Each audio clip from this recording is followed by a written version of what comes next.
So turizera neza yuko iki gikorane kize cyangwa giteguwe mu gihe nyacyo.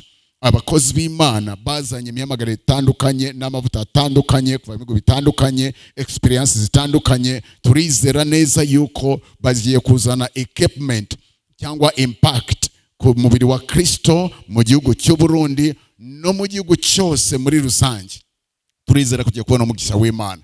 Icyo twasaba mwese bashumba abongere turabatumiriye muri iyi program kuko ni mwebwe twagiteguriye nabo tutiteguriye ubwacu, twagiteguriye umubiri wa Kristo mu Burundi, twagiteguriye igihugu cy'u Burundi kugira tubone muri ibi bikanguro umugisha w'Imana umanuka ku gihugu cyacu no ku mubiri wa Kristo.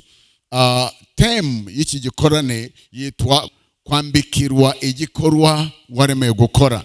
Turizera neza buri mukristo wese wakijijwe hari impamvu Imana yakuremye, kandi iyo mpamvu hari icyo Imana yavuze tugomba kwambara. Abantu batandukanye bafite imyambaro itandukanye kubera akazi bakora.